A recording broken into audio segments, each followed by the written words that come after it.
Bueno, comenzamos Dale. entonces este panel dándoles la bienvenida, agradeciéndoles la presencia a quienes nos acompañan como expositores y expositoras y bueno, también como participantes. Este panel que desde la organización se ha definido en torno a los 70 años de la televisión en Argentina, suerte de conversatorio en verdad, donde, bueno, vamos a tener diferentes intervenciones en un contexto de celebraciones y de fechas que convocan a pensar estos 70 años de la televisión en Argentina y también en el marco de un conversatorio donde otras de las intervenciones van a estar vinculados a, bueno, justamente al contexto de la pandemia, ¿no? Y es aquí donde, bueno, trataremos a través de este conversatorio hacer una suerte de retrospectiva para pensar los inicios de la televisión en Argentina, diferentes momentos o hitos, y en ellos seguramente, bueno, se van a ir colando cuestiones que tienen que ver con el rol de los medios públicos y allí vamos a llegar al presente y a este contexto de la pandemia para un poco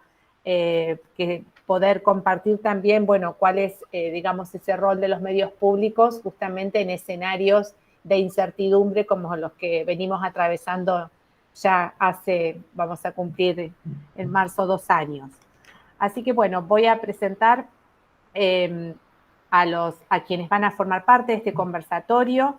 En el caso de Silvia Fernández, se va a estar sumando por razones laborales, podía sumarse, digamos, con el tiempo bastante ajustado, así que bueno, nos ha anticipado esto y va a estar ingresando en unos momentos para compartir luego con nosotros sus reflexiones. En primer lugar, en este conversatorio, bueno, van a estar participando Daniel Badenes, que es profesor investigador en la Universidad Nacional de Quilmes y también forma parte y coordina desde hace muchos años un espacio de trabajo de la red de cátedras de historia de los medios en el marco de Redcom, en la cual venimos compartiendo allí hace bastante tiempo y que siempre es un espacio interesante. Y bueno, también Natalie Scheckman, que bueno, va a compartir con nosotros su obra, el libro que se titula Pantalla Partida, 70 años de política y televisión en Argentina. Y en el caso de Silvia Fernández, quien se desempeña como conductora en el noticiero de la televisión pública, va a estar compartiendo sus reflexiones en torno al rol de la televisión pública en el contexto de pandemia. Así que de acuerdo al orden que hemos pensado, le voy a dar la palabra en primer lugar a Daniel, quien va a compartir con nosotros sus reflexiones en torno a una suerte de título disparador que ha dado en denominar No hay televisión en Argentina sin Estado. Adelante, Daniel, te doy la palabra. Bueno, gracias. Primero que nada, gracias por la invitación.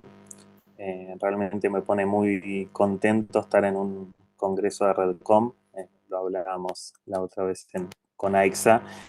Y también porque tengo una gran valoración del trabajo que hace la Cátedra de Historia de los Medios de la UNER, con Mariana, con Javier y con todos los compañeros. Así que digo, en algún punto, bueno, la semana que viene vamos a estar en otra actividad, me siento como en casa, me encantaría estar ahí en Paraná. Si hay algo que se extraña de los congresos es eso que Horacio González llamaba los saberes de pasillo. Pero digo, ante esa imposibilidad, qué bueno igual que podamos seguir encontrándonos. El otro día, y hoy mismo a la mañana que intercambiamos algunos mensajes con Mariana, pensaba qué decir en esta charla y qué estuvimos diciendo sobre los 70 años de la televisión en Argentina, que es el título de esta convocatoria. Y en general lo que hemos estado diciendo, publicando y demás son, por lo general, relatos de los 70 años del canal público, ¿no? Digo, lo cual tiene su lógica porque en principio el que cumple 70 años es Canal 7 y la TV privada, salvo que consideremos ese año 54 en que el 7 fue privado, tiene 60 y no 70 años. Pero no obstante son 70 años efectivamente de la televisión argentina. Y entonces es curioso porque aunque solo 23 de esos 70 años los canales fueron estatales o predominantemente estatales, y aún y aunque aun cuando lo eran, se rigieron mayormente por una lógica comercial, y aunque sabemos que la lógica de organización del sistema televisivo argentino, en la medida que se basó en la publicidad, implica un modelo privatista, cuando hablamos de los 70 años de la televisión, hablamos de televisión pública. Y esto tiene que ver, pienso, y el otro día empecé a arriesgar esta idea en una charla en las jornadas de televisión digital que se hicieron en Quilmes, perdón si me repito, si algún compañero o compañera estuvo ahí, con esta idea con este disparador, decía Mariana, de que en Argentina no hay televisión sin Estado. Me parece que, digo, pese a ese modelo comercial que forjamos en este, si se quiere, patio trasero de América, digamos, porque también tenemos la idea de que la televisión se forjó sobre la base de un modelo comercial, y digo, la televisión y la radio, y cuando uno repasa la historia de medio del siglo XX, esa es la realidad en América, digo, en Estados Unidos y en muchos países de América Latina que repitieron ese modelo, pero no en las otras regiones del mundo. Digo, pese a que forjamos que seguimos ese modelo comercial, en Argentina, en los grandes hitos de la historia siempre estuvo el Estado. En los grandes momentos de transformación tecnológica de la televisión, digo, en los grandes momentos, en la instauración, en la televisión color, en la aparición de la televisión digital, estuvo el Estado. Por supuesto, expresando sus propios vaivenes, su propia imposibilidad de una política sostenida. Fíjense solo en las normas, ¿no? Digo, norteamericana en el primer momento, alemana después, japonesa más tarde, pero siempre estuvo el Estado. Y en ese sentido, me parecía, digo, lo que quería pensar con ustedes era tres grandes hitos de la historia política de la televisión argentina que puntualmente me gusta señalar con 3 años, que son 1951, 1974 y 2009. Digo, para mí es interesante pensar esos años porque son, y esto es una consideración personal, una hipótesis, son para mí los tres grandes momentos en que hubo un debate social extendido en Argentina sobre el sistema de medios. 1951, 1974 y 2009. 1951 es el año que nos convoca a esta efeméride, pero a su vez es un año que inicia en enero con un conflicto entre el diario La Prensa y el sindicato de Canillitas, un conflicto que luego va escalando y se le suman los gráficos, se le suma una parte de los trabajadores de prensa, eso deja de salir el diario. En marzo se crea una comisión investigadora que, bueno, establece una serie de irregularidades y de relaciones que ponen en cuestión al diario, por lo cual en abril se vota en el Congreso Nacional la expropiación del diario La Prensa. Por esto digo también que es un momento de debate extendido sobre el rol de los medios. Hay que volver sobre los discursos de esa época, hay que ver o leer el discurso que hace John William Cook en la Cámara de Diputados para explicar esa medida, por ejemplo. Una medida que además tiene una vuelta de tuerca adicional, que es que en mayo Perón anuncia que el diario no lo va a manejar el Estado, sino que lo va a entregar a la CGT. Entonces, resumiendo, en noviembre la prensa vuelve a salir a la calle por decisión de 5 millones de trabajadores, dice la portada de ese diario bajo gestión sindical. Perdón si me fui de tema, pero en realidad yo creo que no, porque ese mes en que la prensa vuelve a la calle, es el mes en que la televisión inicia sus transmisiones regulares. Es decir, la tele argentina nace al mismo tiempo que culmina ese proceso que atravesó todo el año y que implicó toda una discusión, que incluye, por ejemplo, una emblemática reunión de la Sociedad Interamericana de Prensa en Montevideo, en la que no dejan participar a 53 periodistas argentinos que representaban a periódicos de todo el país y que son quienes después, a fin de año, escriben el libro azul y blanco de la prensa argentina. Esa reunión de las IPES en octubre, los 53 periodistas se expresan en una declaración que se hace el 12 de octubre, es decir, 5 días antes del nacimiento oficial de la televisión argentina. Entonces, ese es el momento en el que nace la televisión. Un momento de grandes desequilibrios mundiales. Solo la prensa de Estados Unidos acapara el 80% de la producción mundial de papel en un contexto de fuertísima escasez. Porque tenemos el relato repetido de cómo el peronismo controlaba a la prensa regateándole papel, pero la verdad es que en ese momento también los diarios europeos, inclusive los ingleses, tenían directivas de publicar ediciones de no más de 6 páginas como máximo. Eso mientras Estados Unidos tenía ediciones que llegaban a las 36, a las 100, a las 120 los domingos. lo menciono también porque parte del conflicto con la prensa tuvo que ver con eso, con que fue el único diario que no se incluyó en el circuito de reparto solidario de una compra común, digamos. Ese es el origen, ese es el contexto del origen de la tele, digamos. Que, digo, en ese contexto también de dependencia, la televisión nace con una marca de dependencia tecnológica, por eso si uno empieza a leer el detalle de la historia, en esto recomendado el libro de Nathalie, nace, digo, hay un gran esfuerzo de reciclado, de adaptación, digo, recordemos que Yankelevich y su gente de confianza viajan a Estados Unidos a conocer los principales estudios y plantas transmisoras, pero las compras que hacen no son los equipos que ven en esos estudios, sino que son 6 cámaras usadas que Max Kueble pone a punto en Argentina y monta un equipo de transmisión de producción propia, ¿no? Digo, no es esa tecnología que vieron en Estados Unidos. Digo, por la misma razón que la televisión no se extiende rápidamente, digo, no nos vamos a meter en la discusión de si eran 500, 700 o 5.000 aparatos, pero eran pocos, digo, y tener televisor era caro, había pocos, digo,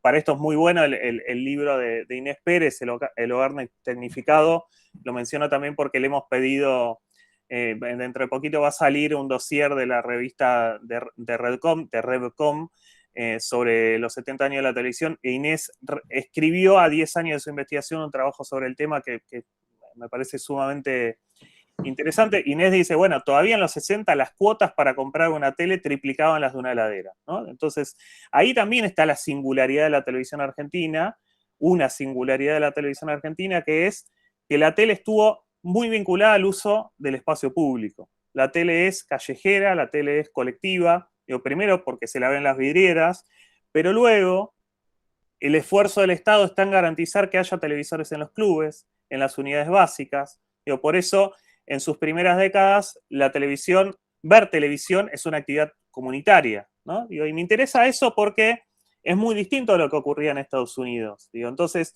podríamos debatir si realmente tomamos el modelo norteamericano. Tecnológicamente sí, en términos regulatorios podría ser, en otros sentidos claramente no. Eso sobre 1951, digo, abrevio para no extenderme en el tiempo. En 1974, decía como el segundo granito, es el año en que la televisión, después de esos 60 de aparición de la televisión, de los canales de televisión privados y demás, la televisión, o lo que mayormente identificamos como la televisión, que son los canales porteños y algunos más, pasan a manos del Estado.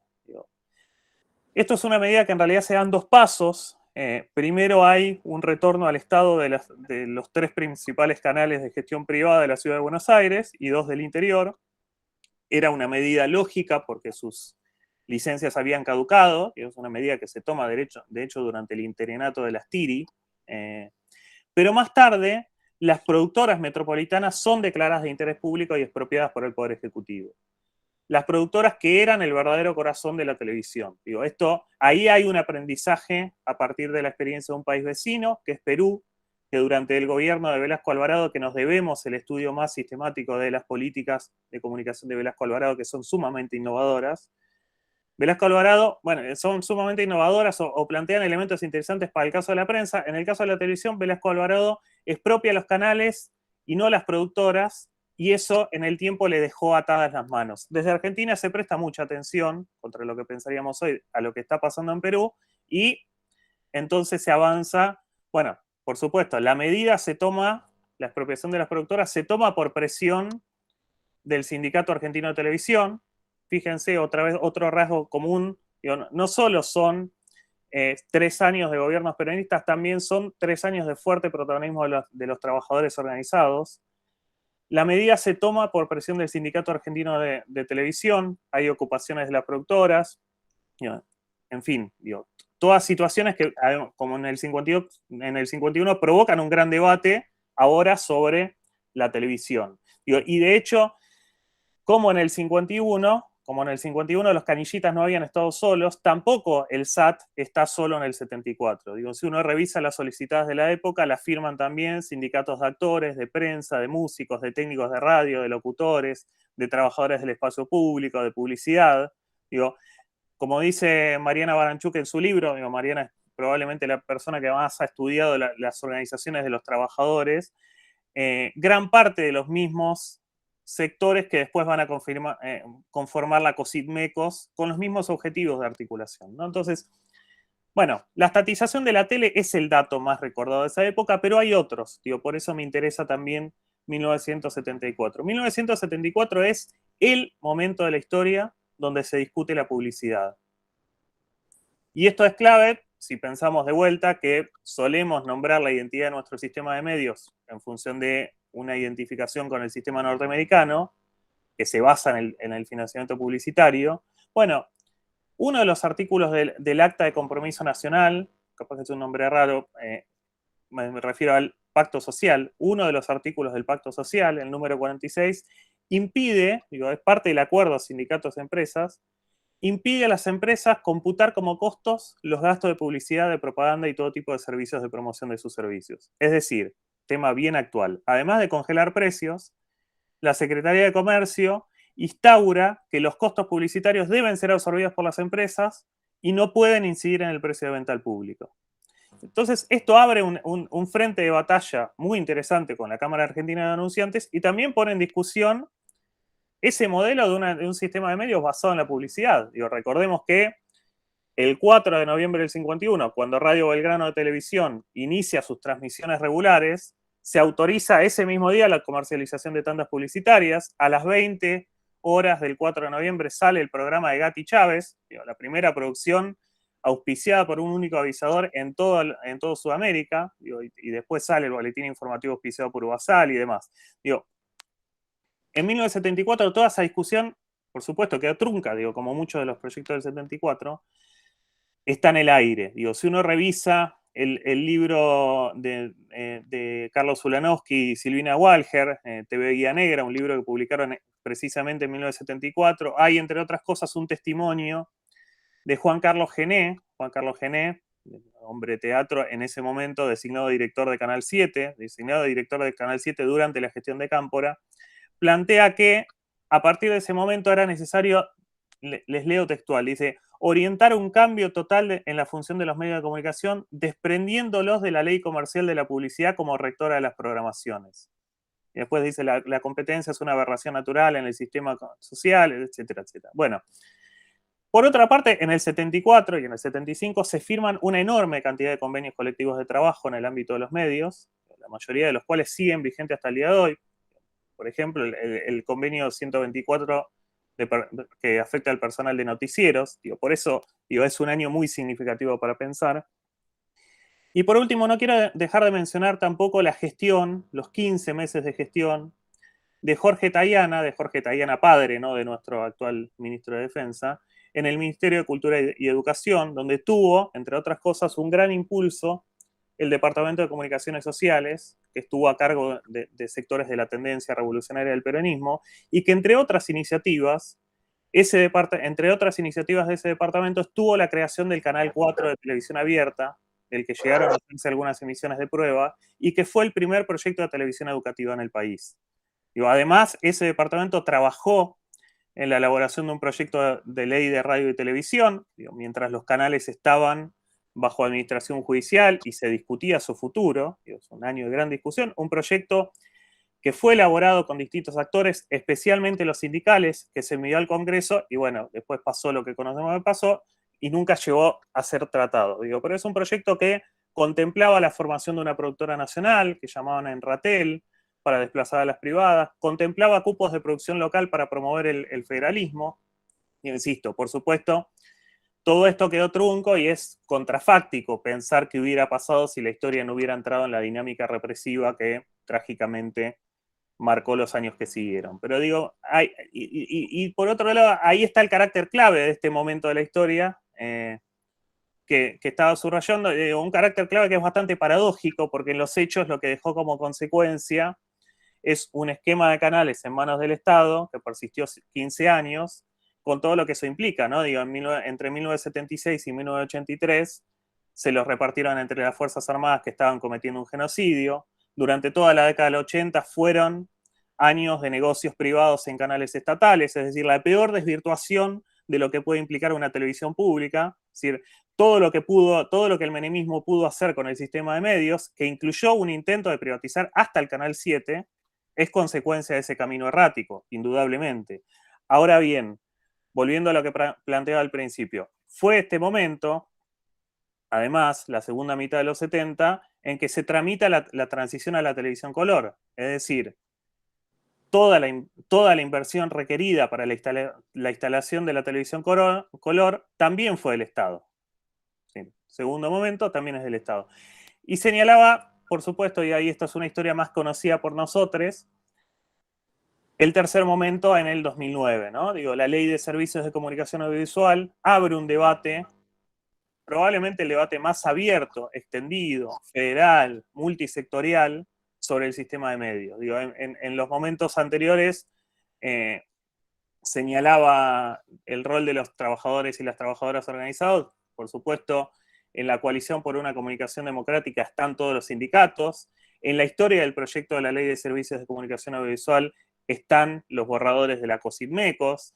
Digo, el 2009 indudablemente es un momento condensador, pero podemos pensar también que es la síntesis de una etapa que tiene momentos previos, como la recuperación de Canal 7 redefinido en tanto televisión pública, la creación, fíjense la conexión con aquel proyecto del 73-74, la creación del canal de televisión educativa, de la señal Encuentro, luego canal de televisión Encuentro, y después toda la segmentación de la producción televisiva pública, ¿no? Paca Paca, Inca TV, Tec TV.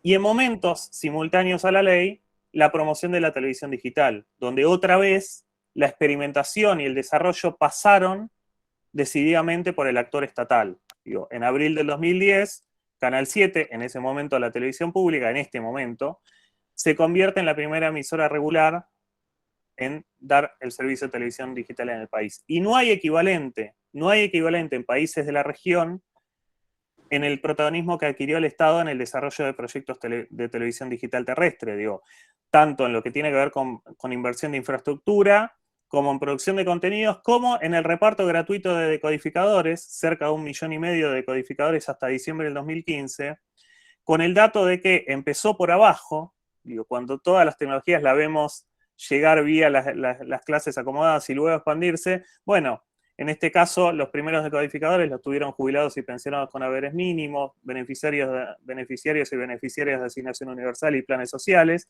y también por el espacio comunitario. Digo, recibían, como en el 51 los clubes y las unidades básicas, recibían decodificadores las organizaciones que hacían actividades sociales y culturales. Entonces, en algún punto podríamos pensar cierta semejanza entre aquello que ocurrió en la década del 50, cuando el Estado ayudó a crear un sector, formó sus profesionales que no existían, los pensó desde cero, no tenía, digo, venían de la radio y del teatro, tuvieron que pensar que era la televisión. El Estado estableció un mercado, inyectó una cantidad muy grande de recursos que después, digo, incluso la formación de recursos humanos, que después aprovecharían los sectores privados. En ese sentido es que, digo, no hay televisión sin Estado. Y cuando digo no hay televisión sin Estado, no me refiero solo a pensar los canales públicos. Porque en última instancia, y el otro día decíamos también, ahí vi que se conectó Alejandra, hablábamos en la jornada de televisión digital de Quilmes, ¿qué es una televisión pública? Porque a mí me parece que a veces la distinción entre lo público y lo privado confunde, ¿no? Digo, es algo que solemos tener más claro cuando hablamos de otros derechos, como la salud o la educación, pero no tanto cuando hablamos de la comunicación. Me refiero a, tenemos claro que no existen escuelas privadas, sino que hay escuelas públicas de gestión privada, pero que la educación es pública, siempre es pública, y en el mismo sentido deberíamos pensar que toda televisión es pública, a veces bajo gestión privada. Me parece que ahí hay algunas claves para pensar, por supuesto, en esto no estoy negando el camino errático que ha tenido muchas veces nuestras políticas, nuestros canales y demás del Estado, pero que indudablemente no podemos pensar estos 70 años de televisión pública y privada sin la presencia del Estado. Gracias. Bueno, gracias Daniel. Y bueno, si les parece podemos ir, generando comentarios, preguntas en el chat, y bueno, escuchamos las exposiciones y luego abrimos un espacio de intercambio, digamos, y bueno, que es lo más rico en estas instancias. La invitamos, no sé, Nathalie, porque estaba con algunos problemas de conexión. ¿Sí, Nathalie? Sí, no, bueno. Me parece que ya los resolví. Bueno, buenísimo. Bueno, vamos a pedir a Nathalie entonces que a continuación haga su exposición. Adelante. Bueno, yo acabo de publicar un libro que se llama Pantalla Partida, que justamente cuenta la historia de los 70 años de Canal 7. Y un poco retomando las últimas frases de Daniel, me dedico a las políticas erráticas, no tanto a las continuidades, si bien, por supuesto, existen y es interesante encontrarlas en el canal, es más evidente ir viendo sus políticas erráticas. Y en relación con, y también su relación con el sector privado, ¿no? Digo, más allá de esto que mencionábamos y que, digamos, muchos lo tenemos claro en relación con las frecuencias y con derechos humanos básicos relacionados con la comunicación, el sector privado en Argentina de la televisión ha sido históricamente muy poderoso en varios aspectos. Digo, la televisión apenas en los años 60 enseguida le sacó cuerpos de audiencia a Canal 7. Y entonces pensaba justamente como entender un poco algunos otros momentos en los cuales Canal 7 tuvo la oportunidad, Canal 7 no, digo, las gestiones y los gobiernos que lo administraban tuvieron la oportunidad de definir un espacio específico para el canal y no lo hicieron. Pensaba organizar, o lo hicieron más o menos, ¿no? Pensaba organizar me invitaron para comentar un poco del libro y todo, y me parecía que esta forma quizás estaba interesante para después para la discusión posterior. Señalaría dos momentos, ¿no? Que son claves, que son como los dos momentos de privatización, por decirlo de algún modo, los años 60 y los años 90. Los años 60 cuando surgen los canales comerciales que en Argentina adquieren como un poder comercial, bueno, durante la década en consonancia con el aumento de la venta de los televisores, la llegada de la televisión como electrodoméstico en las casas de las personas, y una especie de una conceptualización ausente, ¿no? En los años 60 con respecto de qué lugar le quedaba al Canal 7 en este contexto. Los gobiernos de Frondizi, después el gobierno dictadura constitucional breve, los breves años de Guido, y después el gobierno de Ilia hasta la revolución argentina, el golpe de Estado de Onganía. Me parece que ahí hay toda una oportunidad perdida en la que la discusión se vuelve muy errática con respecto al rol que va a ocupar el canal estatal en este ecosistema. Y creo que es interesante situar ahí algunos elementos porque yo, digamos, en mi investigación encontré algunos puntos muy interesantes en los años de Ilia, digamos, dentro de esa década, ¿no? En relación a las personas que Ilia consideró para la gestión del canal venían del cine independiente y del teatro independiente.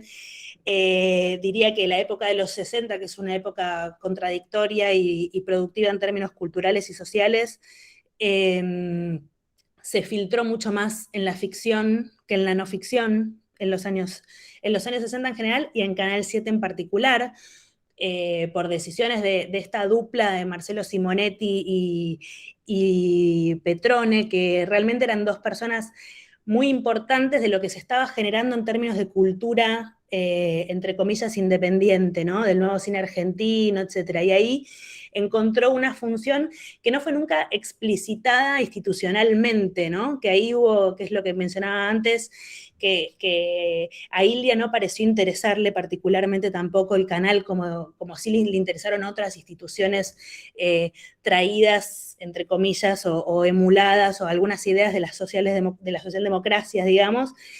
No así el canal. En general las explicaciones que se brindan tienen que ver con cierta aversión a usar los medios de comunicación de determinada manera, cierto trauma. Eso en general sus seguidores más afines lo enmarcan en una, como mucho rechazo a usar los medios de comunicación con finalidades políticas que había visto, como había visto en la Italia de Mussolini, etc.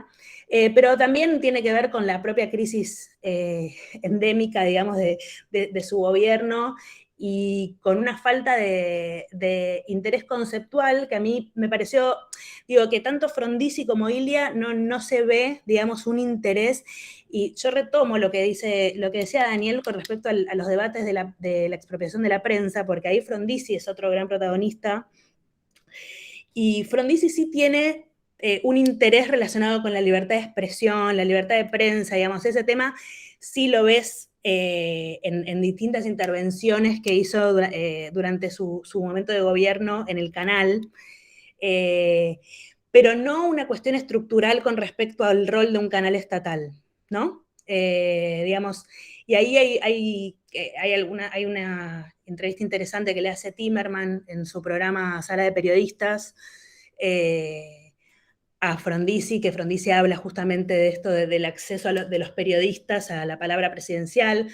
Frondizi tiene es el primero que le da al canal un rol de tener un equipito en casa de gobierno para grabar las audiciones y las personas que se acercaban a él a reuniones, ¿no? O sea, digo, hay algunas vinculaciones más que yo leo en clave de libertad de expresión y libertad de prensa, y en un discurso que tiene una continuidad evidente con las discusiones que vienen del peronismo, pero sí una especie de rechazo justamente por las distintas lecturas que se habían hecho de la relación del peronismo con los medios de comunicación, a conceptualizar y decir, bueno, el canal que queda en manos del Estado, ¿cuál es la función, no? Hay como una especie de no sé si ponerle la palabra temor, o una especie de cuidado político, o en decir cuál va a ser ese rol.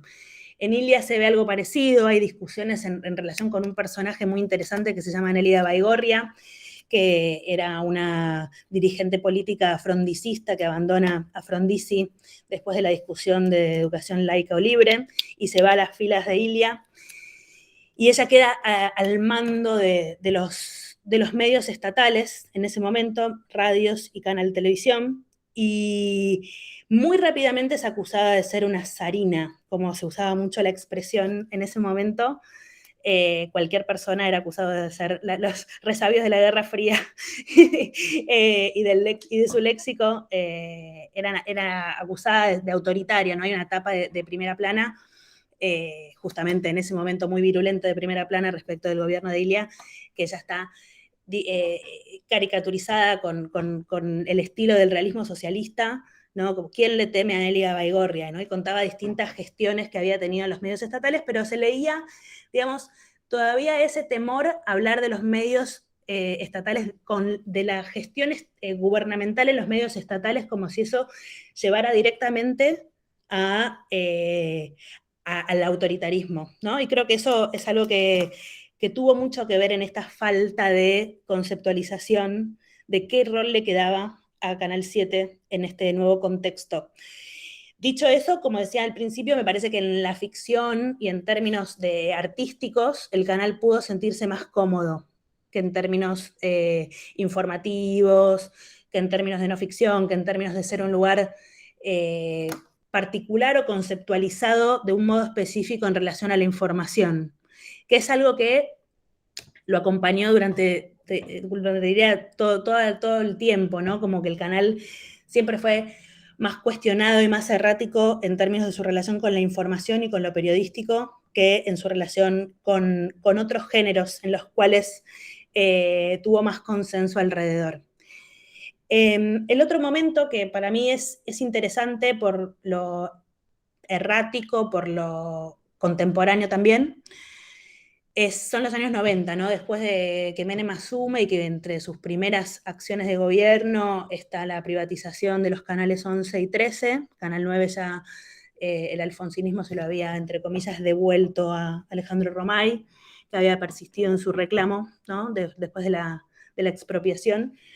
Y me parece que ahí toda la década de los 90 es errática en cuanto a nuevamente qué rol le queda a Canal 7 en ese nuevo contexto de televisión comercial, que es un contexto que surgen también las productoras independientes, digamos, es un contexto que rápidamente de nuevo empieza una competencia muy proactiva por parte de los nuevos canales privados. La década tiene como algunos hitos, o sea, ustedes se deben acordar o no, pero lo podemos ver online. El primer eslogan de Gerardo Sofovich al mando del canal era "Ahora también competimos", por las siglas de ATC. ATC venía de una experiencia fuertemente cultural durante el alfonsinismo, más allá de que tuvo dos momentos clave, pero digo, podríamos entender que en un contexto con otros canales también en manos del Estado, ATC le quedó un lugar yo diría, de cierta refundación democrática por el lado cultural de la pantalla. Y el eslogan de Sofovich era "Ahora también competimos", en el sentido de ATC había quedado afuera de la ley de reforma del Estado, explícitamente, es decir, había tenido un primer momento de evaluación y de exclusión de las privatizaciones, pero tenía que competir, ¿no? Dialogaba con el espíritu de época que le quedaba al canal en relación con que el Estado tenía que ser competitivo y eficiente, ¿no? Y esa fue la primera idea, digamos, podemos decir, de decir, bueno, ¿qué va a hacer el canal ahora que hay competencia de los canales comerciales? Bueno, competir con ellos.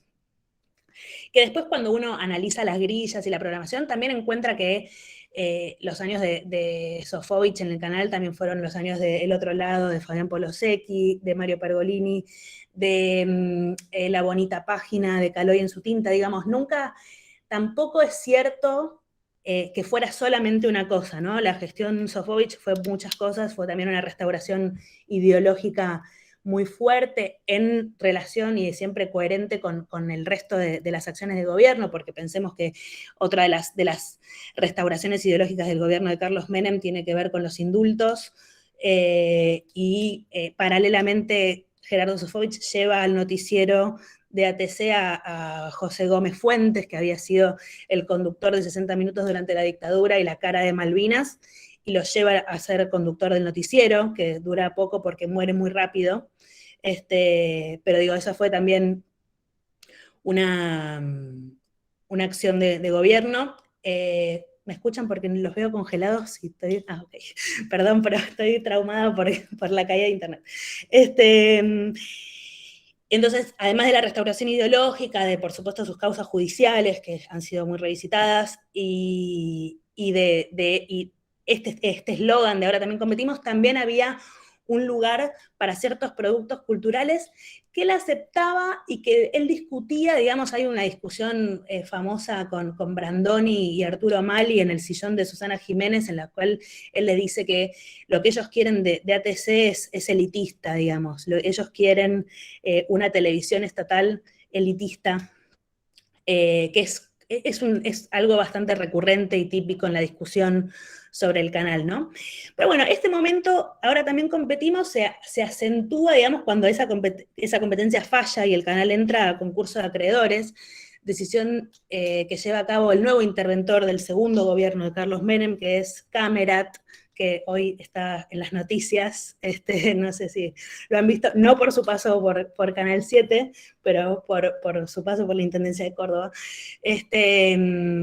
Entonces ahí hay como, bueno, una especie de paso más en qué lugar le queda a Canal 7, ¿no? Que es un paso más hacia la privatización, que lo que se discutía fuertemente en ese momento y cada vez de manera más concreta era la privatización de la frecuencia número 7 y el paso del canal a una frecuencia menor, reducida a un canal más chico en la frecuencia número 4. Pero ese concurso de acreedores, que tiene características bastante históricas, digamos, que una empresa pública vaya a un concurso de acreedores, sigue en la dirección errática que se había dado, que había quedado afuera había quedado afuera de la ley de reforma del Estado, pero se había ya convertido en una sociedad anónima, digamos, había pasos y había mucha discusión interna en el gobierno, ¿no? Porque también esta relación con el sector privado de los medios de comunicación está muy fuertemente relacionado con lo político. Había discusión interna sobre si el canal le convenía más al gobierno en sus propias manos o en manos privadas. Digamos, ya el gobierno se había enemistado cada vez de manera más explícita con el grupo Clarín o con el diario Clarín en ese momento. Y ahí había también un triángulo, digamos, que después se hizo más evidente en la discusión de este milenio y de los últimos 15 años, ¿no? Pero que también existió en los años 90, como qué le quedaba al canal, qué podía hacer el menemismo con el canal estatal en un contexto de enemistad con los medios privados. Esa ambivalencia forma parte de las decisiones erráticas. Había, en el archivo de esa época, había desmentidas del presidente y de sus funcionarios en un mismo día respecto de Canal 7 y de su posible privatización, de funcionarios de la plana mayor, digamos. Menem desmentía a sus funcionarios y a veces hasta viceversa. La década avanza, el segundo gobierno de Menem es un gobierno muy crítico en términos presupuestarios también para el canal, es un gobierno en el cual hay mucha indefinición con respecto, como que todo ha fallado con el canal, ¿no? Hay como una idea relacionada con eso, empieza una programación más bien orientada, bueno, tiene algunos gestos, digamos, algunos rasgos interesantes en relación al rol de Mauro Viale, ¿no? Como que también ahí hay de hecho Mauro Viale empieza, digamos, su carrera periodística generalista, digamos, ahí, y después termina yéndose a un canal privado, cuando él mismo siente, dicho por él, que toca al límite de lo que se puede en un canal del Estado, ¿no? Pero la conciencia de la especificidad del canal del Estado sigue siendo vaga, ¿no? Es como una pregunta que sobrevuela no solo desde el punto de vista político, sino también desde el punto de vista de los mismos conductores, y que está muy relacionado porque también el canal durante la década del 90 fue ampliamente judicializado, ¿no? Entonces también queda asociado a un manejo administrativo su rol estatal, más que a un lugar como medio de comunicación. Eso es muy fuerte, digo, de hecho es más común encontrar muchos análisis sobre las causas judiciales que están relacionadas con el canal o el concurso de acreedores o distintos arreglos, demandas de la oposición por los contratos, y después otras que van con el tema de, bueno, si está bien mostrar el que se corten manzanas, pero esa lectura como más de la propuesta del canal está subsumida y sometida a una discusión como muy judicializada sobre el rol del canal en términos, entre comillas, éticos o de ética pública, ¿no? Que es también una falencia, digamos, en la discusión, ¿no? El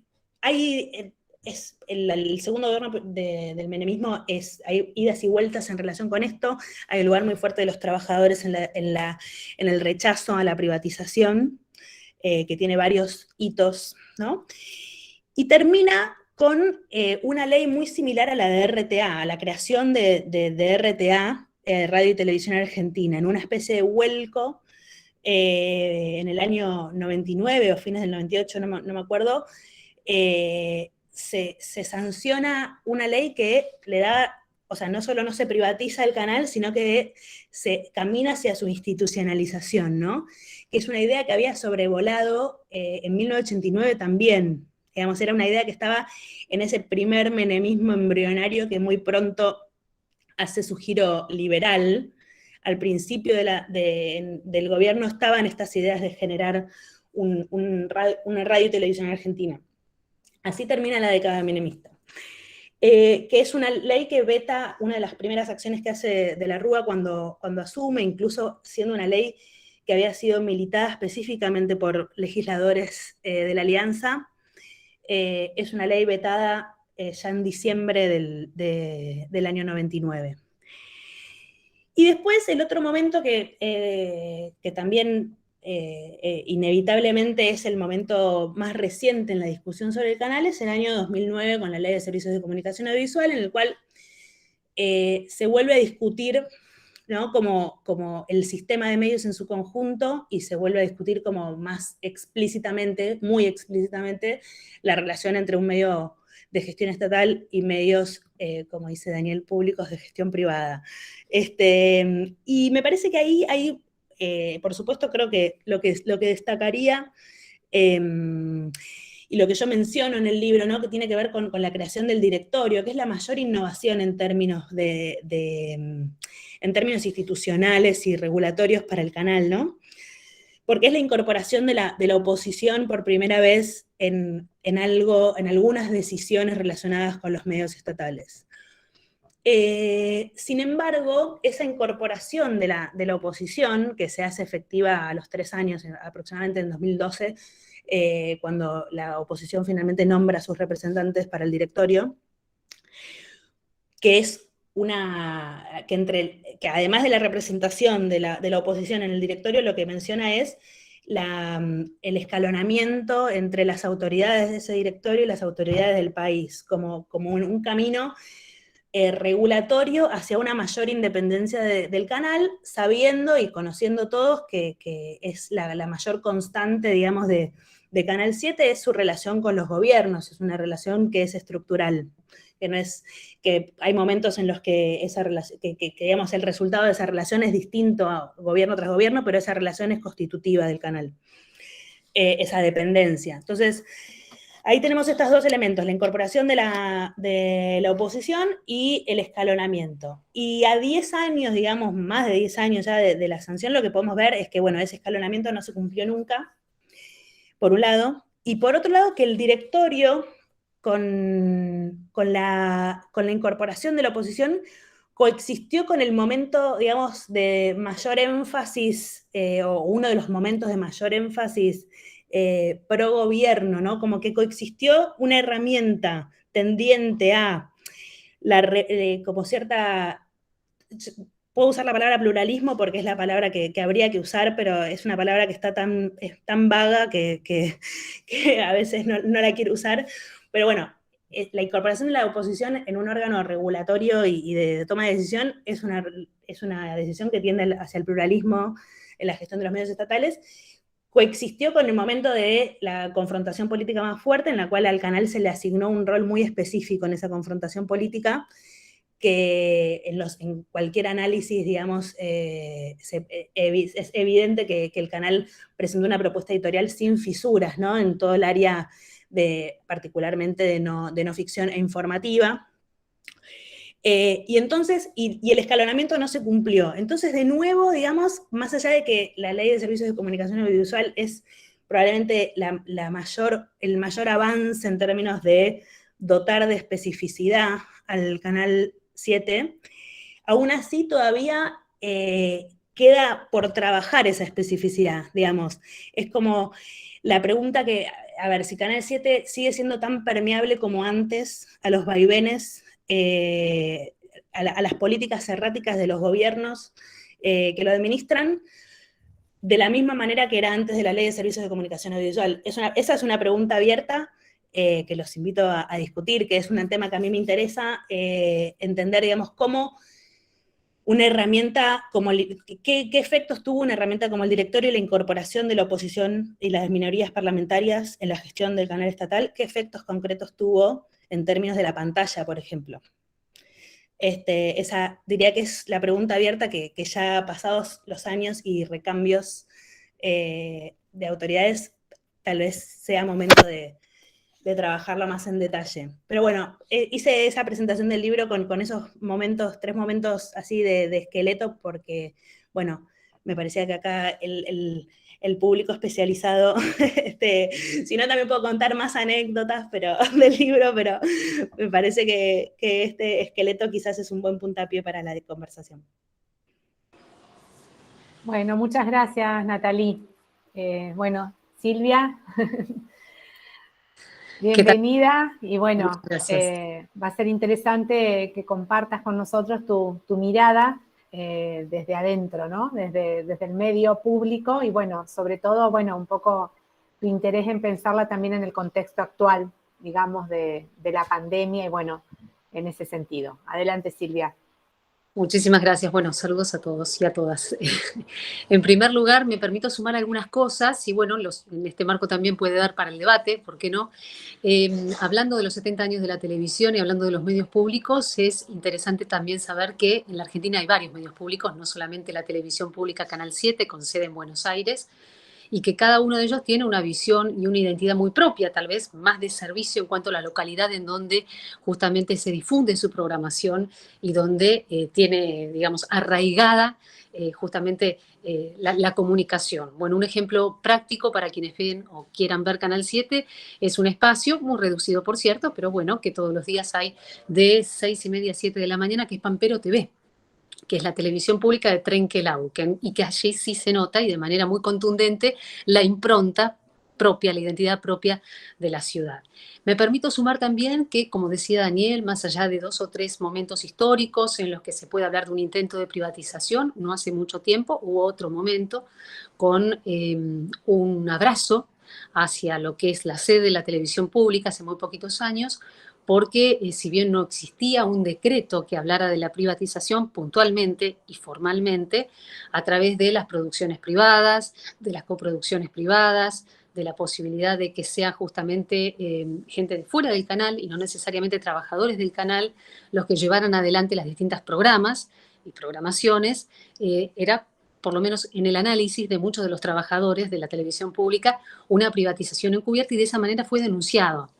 Y recibió también el respaldo de distintas dirigencias políticas, tanto de oficialismo como de oposición en su momento, y de distintas organizaciones sociales también, en el marco de lo que significó este reclamo.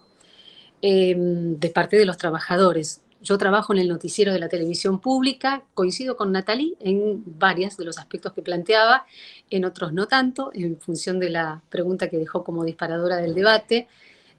Considero que muchas veces se asocia la programación de la televisión pública a lo informativo, cuando no necesariamente son espacios del noticiero y de los trabajadores del noticiero los que aparecen vinculados con una tendencia afín informativa al gobierno de turno. A ver, el ejemplo más claro, si vamos a poner nombre y apellido, tiene que ver con lo que ha sucedido con el espacio de 678, un espacio que no pretendió, estimo yo, no se trata de defenderlo ni de denostarlo ni mucho menos, sino simplemente de plantearlo, ¿no? No surgió como un espacio informativo del canal, es decir, para eso hay un noticiero en el que yo me desempeño, y después hay una serie de programas que también forman parte del canal, pero que no necesariamente, bueno, por ejemplo, los trabajadores del noticiero no formamos parte de esos espacios. Y hago la diferencia puntual porque en función de lo que decía Natalie, me parece que es interesante saberlo, más allá de lo que significó Gómez Fuentes en la televisión pública o de lo que pudo haber significado en algún momento Mauro Viale, a quien también hacías referencia, pero que eran producciones del canal y no específicamente del noticiero. Después, bueno, hablando con Mariana y con Aixa, para lo que fue la convocatoria de este conversatorio, como consigna, para poder conversar con ustedes, había surgido justamente cómo había sido la agenda durante la pandemia de la televisión pública, así que lo hago muy cortito porque tal vez no es lo que más interese, pero bueno, básicamente no difirió demasiado del resto de los canales el tema de la pandemia con lo que significó justamente las medidas sanitarias a llevar adelante. Fue la agenda más importante que tuvo la televisión pública en cuanto a los noticieros, y de eso puedo hablar yo. Del resto, lamentablemente, primero no tengo potestad para hacerlo y no soy quien para hacerlo, sino del espacio donde yo me desempeño, que es en el noticiero. Bueno, todo lo que ha significado la pandemia en particular, desde el aspecto sanitario, con los controles, se le ha dado mucha importancia también a lo que ha sido la política educativa, con la virtualidad a cuestas, del impacto directo, y también se ha tomado mucho en cuenta durante la pandemia el aspecto judicial, que no es un dato menor, porque considero que es el noticiero de la televisión pública uno de los pocos espacios donde se sigue manteniendo como agenda algunos temas como, por ejemplo, juicios de lesa humanidad, que fue el único noticiero que durante la pandemia siguió dándole relevancia justamente a esta temática que ha sido absolutamente olvidada en el marco de otras apuestas informativas, y a eso me refiero, otras apuestas de noticiero en distintos medios. Después, bueno, planteaban también, dentro de lo que planteaba tanto Daniel como Nathalie, de lo que ha significado, bueno, la programación. Y está el eterno debate, ¿no? Que es la televisión pública, un espacio que informa, acompaña, entretiene, educa. Creo que eso da para el debate permanente, digamos. En este momento hay un cuestionamiento muy fuerte hacia la televisión pública, entre otras cosas, o por lo menos aquí en Buenos Aires a través de Canal 7, sobre algunos programas que apuestan al entretenimiento con entrega de premios, en contra de otros programas que proponen, por ejemplo, el avance sobre el análisis de libros, que son programas históricos en el canal, o programas que dan cuenta de acompañar a determinadas minorías, a discapacidades. Bueno, tiene que ver, estimo, con lo que cada uno piensa de lo que debe ser su televisión pública. Y ahí sí está la impronta de cada uno en función de lo que cada uno piensa que debe ser lo público en cuanto a la comunicación. Y es un debate muy rico que tenemos todos los días. Insisto, me permito sumar esto, pero en función también del lugar que ocupo, que es estar dentro de un noticiero en el marco de Canal 7. Bueno, muchas gracias, Silvia. Abrimos el espacio, bueno, en verdad ya estaba abierto para en el chat, bueno, no somos tantos también, poder activar sus micrófonos y hacer algún comentario. Bueno, hay muchas aristas, ¿no? Y dimensiones puestas en juego, ¿no? Me quedaba pensando, Silvia, con lo que vos planteabas con relación a, bueno, cuál es la televisión pública que cada uno piensa, digamos, que deberíamos tener, ¿no? Y en esto que planteabas con relación a, bueno, dudas respecto de ciertos formatos, cierto tipo de programas, ¿no? También la necesidad, y ahí, bueno, yo pude, bueno, no, la verdad que no tengo tu libro, pero sí googleé y leí algunos fragmentos que están disponibles en la red, y bueno, me parecía muy interesante esta cuestión que planteaba, digamos, Nathalie, perdón, con relación y que se conecta con lo que plantea Silvia. Bueno, queremos ser la BBC, ¿no? En alguna parte leí ahí de tu texto, ¿no? Estos imaginarios en torno a modelos gestados en otros ámbitos, y también que, como la misma palabra modelo lo implica, son abstracciones de modos de funcionamiento donde muchas veces se idealizan, ¿no? Y hemos idealizado cuestiones que tienen que ver con los modelos de servicio público, ¿no? Y tal vez, bueno, estas cuestiones de los formatos, bueno, muchas veces hemos categorizado, bueno, el entretenimiento es para la televisión privada, bueno, la televisión de tipo público, y en esto creo que aparecía también en alguna de las cuestiones que planteaba Nathalie, y bueno, que también planteaba Daniel, el tema de cómo, bueno, se identifica lo público con la televisión de tipo educativo-cultural, y entonces ahí es como que, bueno, se asume como otro horizonte y se dice, bueno, el entretenimiento es para el sector privado, ¿no? Y bueno, si hay algo que hoy nos interpelan, justamente este tema de los formatos en los nuevos ecosistemas mediáticos, tienen que ver con que sabemos que hoy hay lógicas, digamos, de tipos de entretenimientos que atraviesan todos los lenguajes, y bueno, en definitiva, también cómo renovamos el interés por la pantalla de los medios públicos, ¿no? Creo que por ahí estas estrategias por ahí tienen que ver con esto. No sé si alguna reflexión les merece esta cuestión de decir, bueno, con relación a entretenimiento en la televisión pública, ¿de qué tipo, no? Digo, uno también puede plantearse, puede haberlo, pero bueno, con cierto horizonte, con cierto recorte, con ciertos, digamos, marcos vinculados, por ejemplo, a la promoción de cierto tipo de derechos y, bueno, cierto tipo de prácticas, digamos, que transformadoras, ¿no? Mariana, me permito decir algo y Sí. perdón, lo escuchaba a Daniel y la escuchaba a Natalie también anteriormente.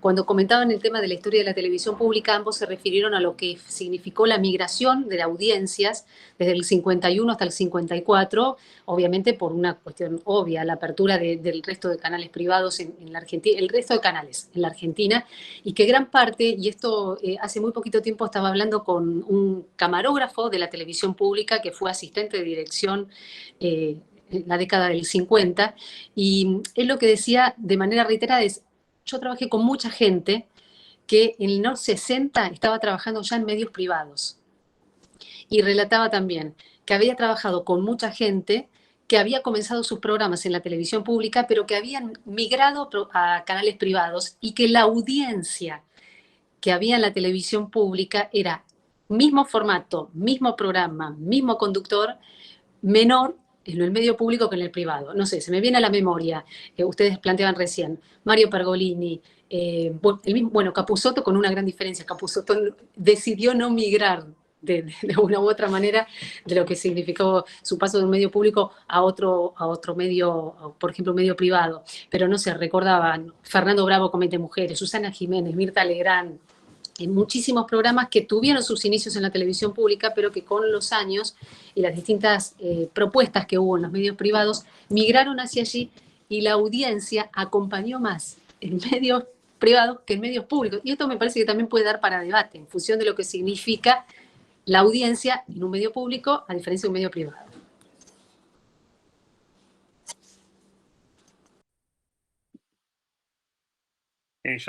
Perdón, Mariana, que esquivamos un poco la pregunta, pero digo, una cosita sobre eso.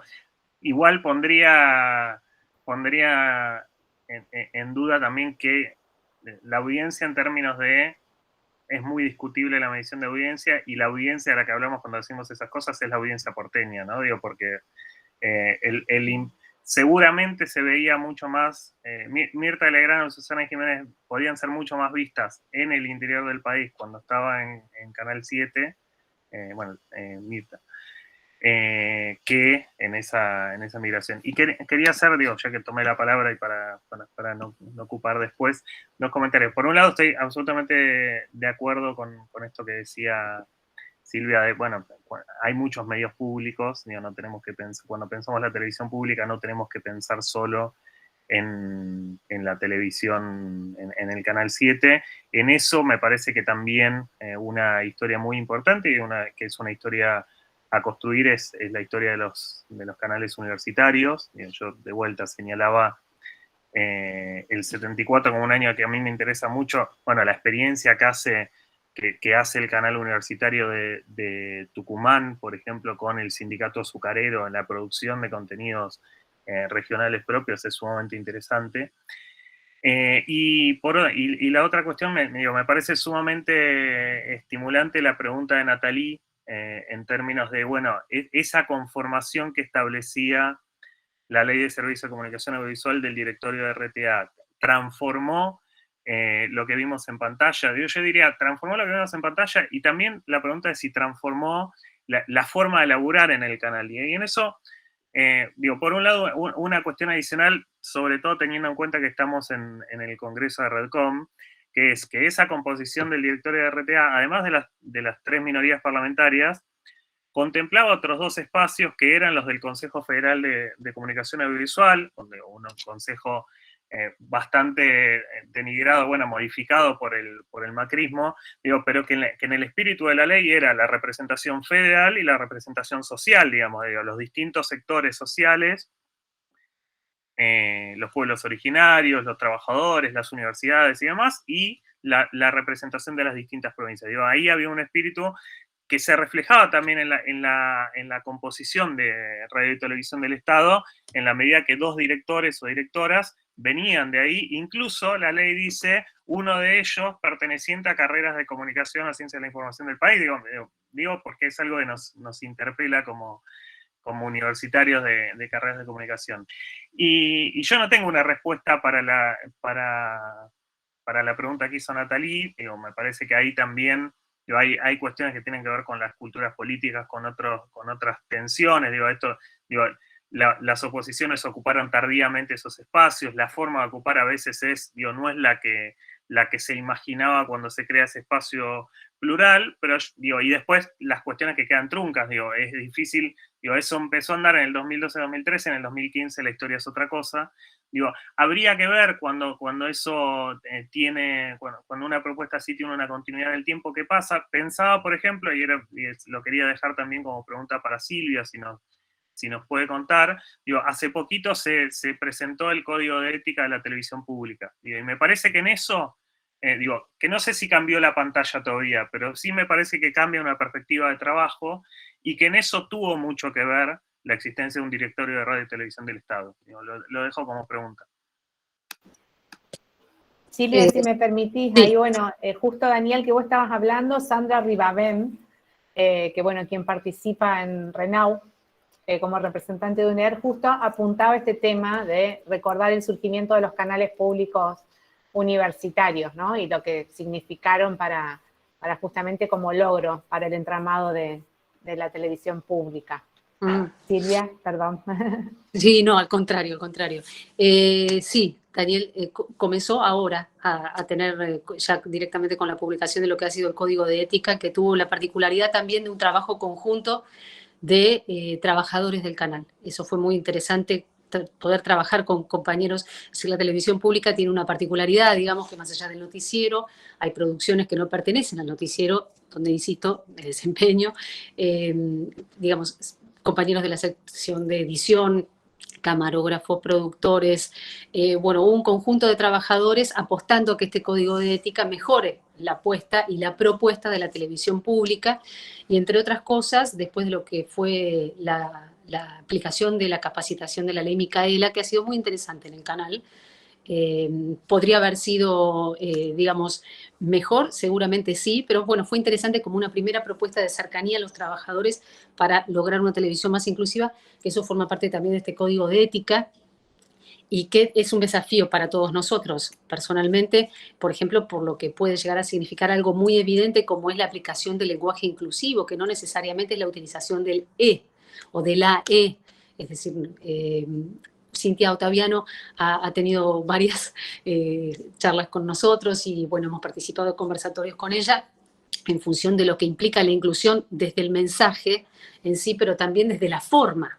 La inclusión desde la forma es muy importante, sobre todo en momentos en los que muchos de nosotros dejamos de ver la televisión o escuchar a la radio para pasar a los medios digitales, ¿no? Los medios digitales que para los menores de 40 años es su única manera de, en muchos casos, no en todos, pero en muchos casos, de acceder a la información.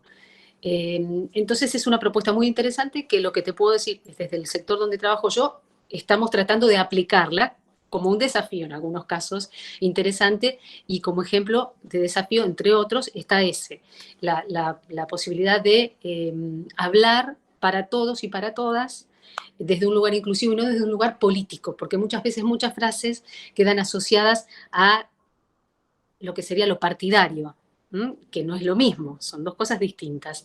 Y eso, y es un verdadero desafío que de a poco se está empezando a implementar. Bueno, ahí tenemos un pedido de levantar la mano. Javier Miranda, ¿estás por ahí? No te veo. Sí. En su momento, cuando pensamos con AICSA, que también está por ahí el panel, hará ya más de un mes que habíamos propuesto, ahí se escucha, habíamos propuesto un poco esta característica de poner en tensión, pensar a partir de Canal 7, a mí me parece, y agradeciendo las presentaciones porque cumple con las expectativas, por lo menos que nos habíamos planteado con AICSA en su momento, que era poner el eje ahí, y además con alguien que trabaje en el canal. Esto le da fuerza al planteo de RECOM, de ver también a alguien que esté adentro del canal, porque a veces de la universidad, nos olvidamos de algunas cuestiones, quienes hace mucho ya que estamos aquí dentro. Entonces, a mí me parece que lo que está circulando aquí es que nosotros tenemos que tener en claro que estamos hablando de un medio público. Entonces, hoy se hacía mención a los antecedentes de cómo se constituye un servicio público, y lo que nosotros tenemos que evitar primero es la comparación. ¿Esto qué quiere decir? poner en tensión, obviamente, con una mirada donde en Argentina estamos atravesados por la mirada de lo privado para lo público. No nos podemos desentender históricamente en los distintos momentos, por ejemplo, que marcó Daniel, o en otros que podríamos pensar, hay un atravesamiento muy fuerte por una mirada de lo público de lo privado. Si nosotros tuviéramos en cuenta, quitamos la BBC para evitar justamente lo de hablar de un modelo a imitar, pero pensemos la Televisia Polska, la Magyar Televisión en Hungría, la ARD en Alemania, que a mí me parece que son, ni siquiera sacando la española y la francesa, que últimamente en los últimos 15 años han estado bastante discutida, si nosotros pensamos un modelo, en el caso de Hungría, es entre la primera y la segunda más vista, y la Televisia Polska la primera, o sea, es decir, los públicos miran los medios públicos. ¿Esto qué quiere decir? Que nosotros tenemos que preguntar, no tanto por el lugar a donde el medio público se está cumpliendo o no con las características, lo debe ser un servicio público. En mi opinión personal, no sé si vale mucho mi opinión aquí, yo creo que hoy en día Canal 7 logró algo que no había logrado en su historia, que es un nivel de diversidad en cuanto a los contenidos y los temas que trata, que por supuesto no van a ser vistos como los otros 4 canales que en términos de medición le ganan. No hay problema con eso. Nosotros estamos estudiando que un medio público sea un servicio público, porque igualando ese criterio, y en esto sí los europeos también tienen razón, ellos plantean, bueno, si hay un servicio que es público, y bueno, dará pérdida, pero es un servicio público. Canal 7 no es tan visto como los otros canales, pero es un servicio público y cumple con las características que tiene que tener, de tratar temas a la siesta sobre la diversidad, que haya jóvenes sentados hablando. Bueno, no me dirán lo mismo que me dirá un programa de entretenimiento de Chimendo sobre un divorcio del espectáculo. No hay problema, ese no es el problema. Nosotros estamos trabajando y pensando en los medios públicos, y es en ese sentido, en Hungría, en Polonia, en la televisión pública del Este, que han tenido problemas en relación a lo gubernamental, en esos medios públicos a lo largo de su historia. Sin embargo, hoy o en los últimos años uno puede ver cómo le es fiel porque sabe lo que va a mirar en ese medio público, cosa que todavía nosotros en Argentina no lo tenemos. Y sí lo tienen los chilenos con la Televisión Nacional de Chile, que han logrado, bueno, por otro tipo de historia, han logrado colocar al medio público en un lugar de agenda central. Bueno, el desafío será que con el tiempo, que con las características que tiene, con los vaivenes a lo largo de la historia que han mencionado, que ha comentado también la compañera que estuvo en segundo lugar, me parece que el desafío es pensarlo desde ahí, más que pensarlo en relación al otro que estaba diciendo, y quitarnos la mirada desde lo privado. Me parece que ese es el desafío, por lo menos también desde quienes nos dedicamos a la historia de los medios y a tratar siempre de hurgar en esas especificidades. Así que bueno, y felicitaciones por las 3 exposiciones porque abren también a seguir pensando. Gracias, Javier. Bueno. Martín Maldonado, también está pidiendo para la palabra. Hola, ¿qué tal? ¿Cómo están? Buenas tardes a todos. Hola, Martín. No sé si querían contestar los expositores, las expositoras, a lo que había planteado Javier. No, si te parece, Martín, dale. Bueno, no, yo simplemente, en principio, agradecer por el panel y por las palabras, tanto de Daniel, Silvia y yo no soy especialista en medios, así que ahí puedo llegar a decir cosas que son obvias y preguntar cosas que son obvias, pero bueno, me parece sumamente interesante que haya alguien, como decía Javier recién, desde adentro, que esté en el campo profesional, por decirlo de alguna manera, o que, digamos, que no sea solamente el campo académico, porque también eso da una perspectiva que a veces... Hola Javier, ¿cómo estás? Hacía mucho que no nos veíamos porque estamos en pandemia y no nos vemos, no estamos en la facultad y demás. Tomando algo que señaló Natalie, ¿no? Esto de la historia que había hecho sobre Canal 7, que bueno, es como paradigma de medio público, de televisión públicas, pero de todas maneras que tiene que dialogar con el espíritu de la época, ¿no? La pregunta es cómo dialogan los medios públicos con el espíritu de la época actual en relación con la televisión, donde ya el sistema de broadcasting no es el hegemónico, el paradigmático, y donde tampoco esa distinción entre el entretenimiento y lo cultural o lo educativo está tan taxativamente establecido. Pienso, por ejemplo, como las plataformas globales de streaming, ¿no? que es el paradigma se han establecido en los últimos años, han echado mano de formatos y de temáticas que tienen más que ver con, vamos a decirlo en algunos términos, educativos, ¿no? Como los documentales, ¿no? En el caso de Netflix, pero que es anterior, porque Netflix ahí lo que toma es algo que ya HBO venía haciendo desde hace mucho tiempo, que es el tema de explotar el documental como formato. Bueno, en ese sentido, cómo los medios públicos o la posibilidad de que los medios supongan un espacio de lo público pueden dialogar con este espíritu de la época actual, ¿no? Algo de eso Daniel había señalado en relación con lo que ha ocurrido con la televisión digital, ¿no? Hay algunas experiencias de streaming, como qué sé yo, lo que ha hecho Cinear y demás, que son sumamente interesantes, pero la pregunta un poco desde el desconocimiento, desde el no ser especialista en la historia de los medios, siempre me surge y me surgió en esta mesa cómo dialogar con este nuevo paradigma, con esta nueva este nuevo ecosistema audiovisual donde la televisión se ha reconfigurado fuertemente.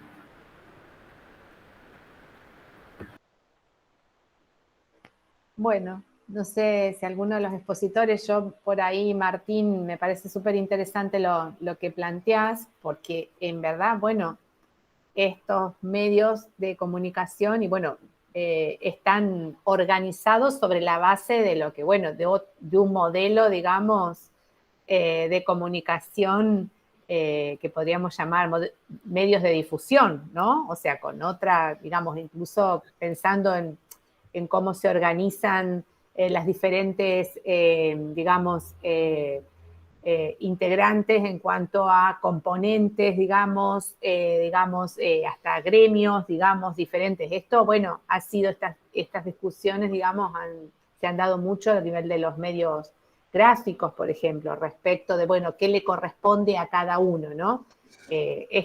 Digamos, estos nuevos modelos, digamos, como vos planteás, me parece que bueno, llevan, y justamente es todo un desafío por lo que hablábamos, de que generalmente todos los medios de comunicación les pasa a los privados y a los públicos, pero bueno, tienen estructuras de gestión, de gobierno, definidas probablemente a lo mejor desde otros paradigmas, donde hoy el poder producir en otros lenguajes y en otros formatos, ejemplo, no sé, digo, Silvia, a lo mejor vos nos podés contar respecto de cómo se piensan impactados por nuevas narrativas, nuevos lenguajes, el formato del noticiero, por ejemplo, ¿no? ¿De qué manera se piensa? A ver, el de los nuevos formatos, no sé si le voy a contestar lo que Martín pregunta, pero el de los nuevos formatos a través de las redes, digamos, hoy día el noticiero, además de salir en la pantalla, sale en las redes. Se destacan una serie de noticias, las más importantes o las consideradas más importantes del día, a través, por ejemplo, de la red social Twitter. El noticiero recuperó la red a través de YouTube, la posibilidad a través de la página, destacar las noticias justamente más importantes también. Y hay en algunos momentos la posibilidad, me parece a mí, que es lo que permiten las redes y que es lo que no permite la pantalla de televisión, conocida como clásicamente la tenemos, el intercambio. Por ejemplo, ante la aparición de una noticia en YouTube y de los comentarios que uno puede leer debajo, está esa posibilidad de interactuar, que la televisión en sí como tal sigue manteniendo esa distancia. Yo no sé si es a eso lo que va Martín en particular. No. Mariana, confirmame vos, a ver.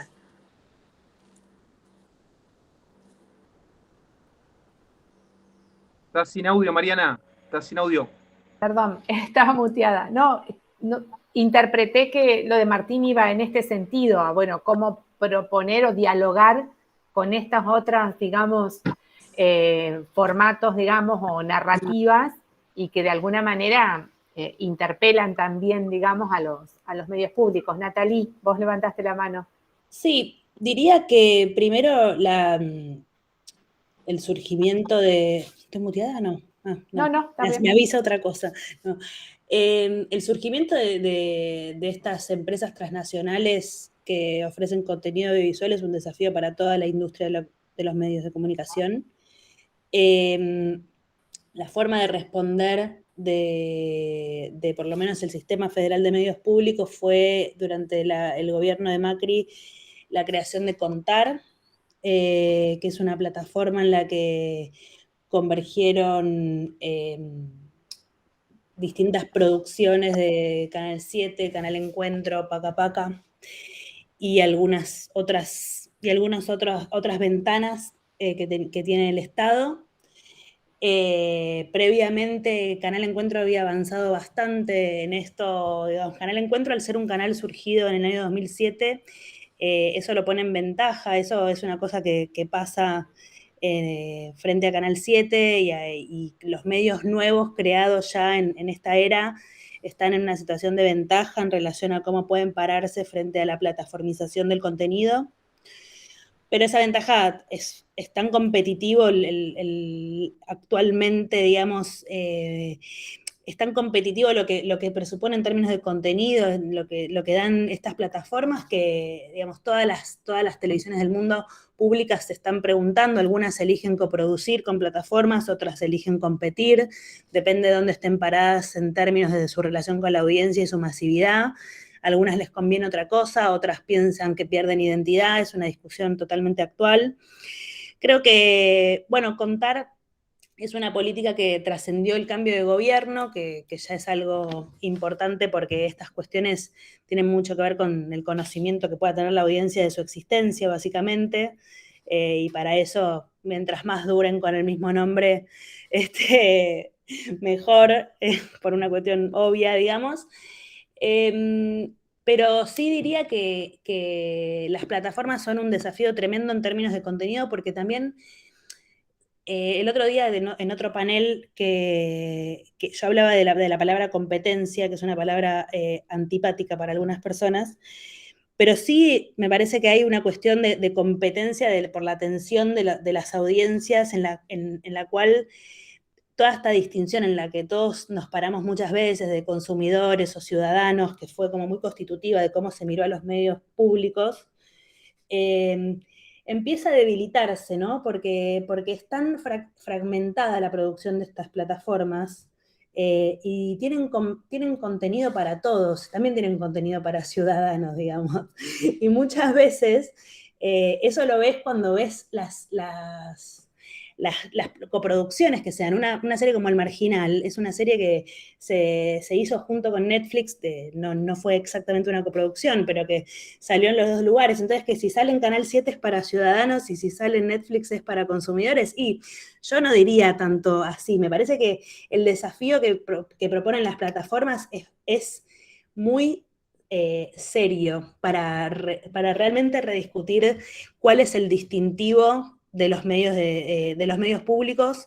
Yo creo que uno de los distintivos en los que a mí, por lo menos quizás incluso desde el deseo, me parece que, porque estas plataformas son totalmente opacas, ¿no? Saben todo de nosotros no sabemos nada de ellas, saben en qué momento nos dejó de interesar algo, en qué momento nos empezó a interesar algo, qué vimos, qué hacemos todas las noches, que saben demasiado. Y yo creo que los medios públicos tienen ahí un gran desafío por la transparencia, por ser medios transparentes para sus audiencias y poder brindar información sobre sí mismos, información sobre la comunicación en sí. Me parece que ahí hay todo un área de trabajo. Otro área tiene que ver con lo que comentaba, por supuesto, del código de ética y de determinados parámetros de calidad, ¿no? Pero me parece que todo el tema estructural de la transparencia en el contrato comunicacional, digamos, con las audiencias, ahí yo vislumbro que ahí hay todo un espacio para competir con las plataformas en un sentido cívico, digamos, ¿no? Me parece que ahí hay todo un área que a mí me gustaría, me parece que es un desafío, digamos, hoy en día. Yo hablo siempre de Canal 7 porque es de lo que investigué en profundidad y todo, no es que no sé que existen otros medios públicos para nada, pero sí hablo de Canal 7, que es lo que conozco mejor. Me parece que es todo un desafío, o sea, Canal 7 es muy difícil todavía acceder a la información sobre Canal 7. institucionalmente, no a acceder a la información coyuntural por medio de la pantalla. Digo, presupuestos, cómo se toman las decisiones, actas de directorio de RTA que no están online, por ejemplo. Digo, hay todo un desafío ahí que yo lo veo en relación con las plataformas. Digo, no es solo una discusión de contenidos cuando hablamos de plataforma. Hablamos de una discusión ética también, y una discusión cívica y política. Pensaba también, Natalie, lo que vos estás planteando, y bueno, conectando con algunas cuestiones que Silvia planteaba respecto, bueno, se utilizan las redes para ampliar, sería el noticiero. Bueno, de qué manera el desafío estaría centrado, por ejemplo, además de las cuestiones que vos planteabas, en que los medios públicos estén al servicio de construir esa conversación pública, ¿no? Sí, Esto, totalmente. marcar diferencias respecto de, bueno, si interactúo con el noticiero de Canal 7, bueno, percibir que del otro lado hay alguien, digamos, atendiendo a, bueno, a que justamente hay una conversación que se establece en el carácter, digamos, de conversación con la ciudadanía, ¿no? Totalmente. El lugar de las audiencias es un tema totalmente trabajable, digamos, y que ha tenido temporadas, digamos, el tema con Canal 7 es como la discontinuidad de algunas muy buenas ideas, ¿no? Como que vos encontrás muy buenas ideas a lo largo de estos 70 años que lamentablemente no logran, no sé, corregime si me equivoco, pero digo que lo que yo veo es que no se pensó el canal o que, digo, sino que no logran durar y perdurar y asentarse, y la relación con las audiencias es una de ellas. Digo, como que ha habido algunas iniciativas en los años 80, o sea, digo, tampoco no es que todo es reciente, ¿no? Pero a mí me parece que por ese lado totalmente, y esta nueva ventana de comunicación con las audiencias por medio de las redes sociales es una oportunidad, y también entender cuáles son las demandas, porque si hablábamos de no importar modelos, o sea, digo, por un lado es interesante conocer cómo son los modelos de televisiones públicas del mundo. En la Ley de Servicios de Comunicación Audiovisual están referenciados todos esos modelos en los considerandos a la hora de plantear los nuevos entes regulatorios, o sea que existen, pero obviamente no se puede pensar en una importación, se piensa en cuáles son las necesidades comunicacionales de tu propia sociedad, y estas ventanas ofrecen una posibilidad de conocerla. El tema es qué hacemos con eso y cómo lo vehiculizamos, no solo institucionalmente, sino sostenidamente y previsiblemente a lo largo de los años, porque esa es la única manera en la cual, bueno, yo sé como ciudadana que en ese canal puedo puedo tener un diálogo a lo largo de los años, ¿no? Creo que lo espasmódico le juega en contra, pero creo que tiene todo para tener esas buenas ideas y desarrollarlas. Bueno, muy bien. Me parece que ya deberíamos ir redondeando porque nos están avisando que hay otras actividades y bueno, quisieran que participemos. No sé si hay alguien que quiere hacer algún comentario o algún otro intercambio. Y bueno, no me queda más que agradecer, digamos, la presencia de cada una y cada uno de ustedes. Y bueno, realmente van surgiendo interrogantes que podríamos estar horas charlando. Este tema de las audiencias, digamos, da para hablar. Así que bueno, gracias y nos estaremos encontrando en otro momento y bueno, que anden bien, que tengan buena jornada.